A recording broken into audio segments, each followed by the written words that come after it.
welcome to my channel. My name is Kristen. I am the intuitive healer, teacher, creative of Apomeza. Today, I wanted to share with you a little bit about how I prepare to do an energy healing session with my clients. So the preparation actually starts the night before. I am regularly someone who prays before I go to bed, and at some point during my prayers, I will ask for guidance to come through my dreams towards the healing if needed. I am a very, very vivid dreamer. I always have been, and while my intuition has gotten much stronger throughout the years, at one point my dreams were the first point of intuitive guidance coming in, and that goes for really anybody. So while you're sleeping, your mind and your ego are resting. It's a lot less resistant to fighting any kind of intuitive guidance that's coming in. So I will set that intention before I go to bed at night. And then when I wake up in the morning, I always meditate as well, usually somewhere between 10 or 20 minutes when I first am waking up and kind of getting going for the day. I will also include a little bit of intention to my meditation towards the healing that's going to take place. As far as just getting ready in the morning, I often schedule healing sessions if I can, if the schedules allow. I like to schedule them in the morning. I usually shoot for around 10 o'clock, maybe 11 o'clock in the morning to schedule your session. And that's a lot of the reason I do that is because I like to fast prior to offering healing. I like my body to be as clear of a channel as possible without any outside influences or energies from other food that I'm consuming, or the news or social media or anything. I like to be as little contaminated by the outside world as possible, so that when I come to you or we meet up, I am as pure as I possibly can be for the session to take place. So if we can't, it's not a big deal. I just eat very light. I'll do more soups and smoothies. I'll try to be a little bit more like high vibrational with plant-based foods and no sugar or anything like that. So I try really hard to keep a nice clean system prior to meeting with you. I drink lots and lots of water too. So that's kind of how I prep my body. Of course, I take a shower. Showers are extremely, extremely cleansing. Not just physically, obviously you're in the shower to clean your body, but like energetically, showers are extremely cleansing as well. So that will always take place. So a little bit about my ritual, I guess. A lot of what I'm going to show you now isn't absolutely necessary to do energy healing, but they are little tools and tricks and tips, and they're just like little things that I do to help me kind of set the pace, or set my body, set myself energetically up to be in the right place for you. So I always wear white to energy healing sessions. White is a very pure color. It's very high vibrational. For me, it's very symbolic of those things. So when I put on white, it immediately uplifts my energy. I can feel my spirits lift. So I choose to wear white during energy healing sessions for that reason. It's also been said that it's very protective of your energies. So if that is the case, then that's wonderful, because I do connect with my client in a way during session that it is also necessary for us to be able to disconnect and keep myself protected and keep them protected. So we only are doing the healing. So white is great for that as well. And then I always have a couple of stones with me for me. I always wear this Lemurian quartz necklace pendant here. This was given to me at the very first energy healing session I offered outside of my training, and I wasn't accepting money at the time. So my client, her name is Jennifer, thank you so much. This beautiful necklace has come with me to every session since. It's kind of one of my helpers. That's how I view my crystals when I'm working with them. So Lemurian quartz, there's a lot of information about Lemurian quartz and the history and some of like the lore behind what they are and what they represent. And Lemuria has always touched my heart in a really deep way. So this one found me, and I've kept it ever since to help me with energy healing. I also wear one of my malas. So again, if you're new to me, I make these. This is part of my business as well. And then I also have these two clear quartz. This one is another Lemurian quartz. This found me out and about, and I've kept it with me ever since. It is another one of my helpers for healing. And then I have this clear quartz double terminated stone crystal here, which has been with me ever since. This was the crystal I took with me when I was actually training to do energy healing. So I always have them on me when I'm doing healing, whether they're in my pocket or I'm holding them in my hand. But clear quartz crystal is a very high vibrational stone. It is the highest vibrational stone. It helps to focus and clear the mind. It helps connect to your higher self, to source energy. It takes my vibration where I am in a normal state of being here, and it will help raise my vibration up, and my energy helps raise my energy up so that I can meet my higher vibrational beings who help me with the healing. So my higher self, my guides, my angels, nature spirits, source energy, ascended masters, and different beings of light who help me with the healing.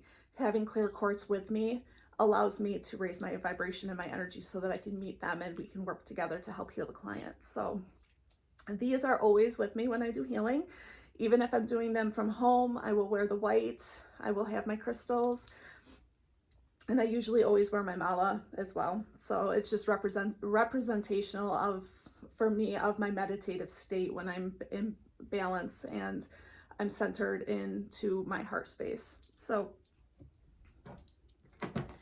the other thing that I will do, only if I have it, this is not one of those things that I absolutely ride or die need to have this with me, but if I have it at home, I will also use this Absolute Rose.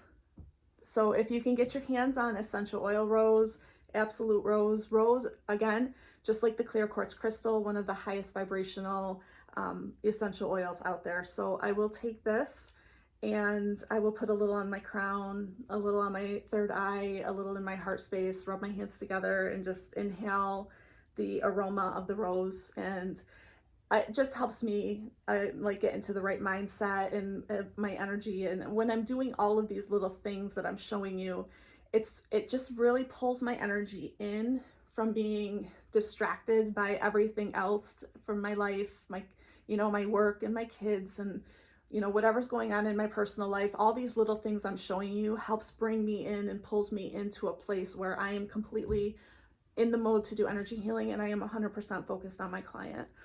So those are what I do for me. Those are the things that I do to get ready for you. What I bring with me to my sessions. Right now, most of my sessions are taking place in my client's home.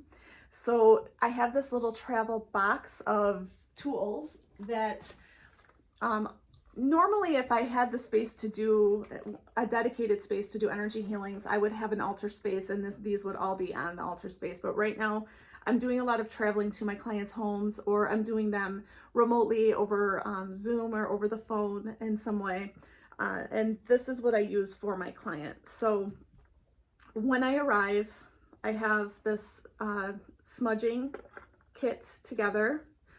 Only if it's okay with my client though. I don't smudge anybody who doesn't want to. Some people really don't care for the smoke or they don't want it in their home. And I 100% respect the wishes of my client. So, but I do have it and it is very nice. It's, if you're familiar with saging and smudging, then you probably already know this, but to be like, have someone do that for you, it's like getting a massage in a way. I don't know, letting somebody else do it. So these are also in my travel kit. These are Tibetan bells, and I don't use them every single time I do a session. Those are pretty much, if I feel, and that's the same for the crystals I'm about to show you as well. I don't always use all the tools in my little toolbox here that I carry with me. But sometimes when I'm working through the body and I feel like an energetic blockage, it feels really dense in that area, the Tibetan bells are really great. They have a very, it's pretty loud and it's very distinct, but it's more so the vibration that the sound gives off when those Tibetan bells come together. So that vibration breaks up the blockage in the space in the body, and it just helps to assist me if need be. A lot of people hold a lot of tension in their solar plexus. That's where I see it most. But there could be other areas of the body where the energy is just blocked. So, and that's a lot of what an energy healing session is. It's a very big aspect of what I'm doing in the first place is I'm taking your energy. This could be a whole nother video, so I'm just going to be really brief. But the idea is that when I leave you, your energy is flowing like through your body, like you would want the water in your house to flow through or the electrical cords to flow through. It's flowing freely through all parts of your body and your aura and everything. There's nothing holding, nothing blocking your energy from being able to flow freely through your body from the crown and up above your head straight through down to the earth. So that's the goal.